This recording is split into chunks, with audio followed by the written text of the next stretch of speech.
Non mais qu'est-ce que j'apprends là? C'est une blague? Jack Lang aurait été poussé, il serait tombé par terre, emmené à l'hôpital, mais ses jours ne sont pas en danger, rassurez-vous, il va bien. En fait, ça s'est passé parce qu'il manifestait contre la pédo, après avoir lui-même défendu la pédo. On est dans un délire total, les amis. Jack Lang, c'est quand même ce type qui a signé une tribune dans Libération en 1977 pour défendre justement la dépénalisation des relations intimes entre adultes et enfants. Non mais là, il vient faire le mec engagé contre la pédo. C'est comme si tu demandais à Marc Dutroux, je sais pas moi, Michel Fourniret, de participer aux marches blanches en hommage à leurs victimes. Et pour mieux comprendre, on va retourner sur cette tribune ignoble qu'ils veulent vous faire oublier. En 1977, ça se passe en 77, Libération publie une tribune qui est signée par une brochette d'intellectuels et de personnalités politiques. Et parmi eux, justement, on retrouve ce Jack Lang. Et ce torchon, justement, défendait ouvertement la libération sexuelle des mineurs et demandait l'abrogation des lois réprimant la pédo. Et le tout en se drapant dans une espèce de pseudo-philosophie progressiste, comme ils aiment bien faire. Et attention, c'est pas un accident de parcours. Jack Lang n'a jamais renié sa signature, il l'a jamais retirée. Pas une excuse, pas un mea culpa, rien que dalle. Ce mec a continué tranquillement sa carrière comme si de rien. Institut du monde arabe, des postes à répétition, etc. Mais quand même une carrière qui est minée par des accusations et des rumeurs. Alors ça reste à l'état de rumeur. Bah oui, c'est Jack Lang quand même. Mais Jack Lang, c'est aussi des affaires super glauques, quoi. Des dossiers explosifs, des témoignages accablants.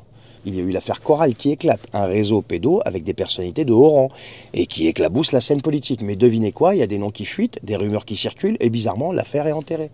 En 2020, même chose, témoignage choc d'un ancien ministre belge, Laurent Louis. Il balance que Jack Lang était cité dans des affaires pédo et que des témoignages accusaient l'ancien ministre. Là encore, silence radio. Et aujourd'hui, ce type ose venir manifester contre la pédo. Mais on est où là? C'est une blague. C'est du foutage de gueule à un niveau stratosphérique là. Le mec qui a signé une tribune réclamant la dépénalisation des actes pédos se pointe maintenant dans une manif contre la pédo. L'air de rien, tranquille. Bon, il se passe ce qui se passe, malheureusement pour lui, et il vient pleurnicher. Et où sont les médias là? À part nous parler de sa chute là. Le reste, c'est silence total. Personne ne lui pose de questions. Personne ne ressort cette tribune infâme. Personne ne lui demande des comptes.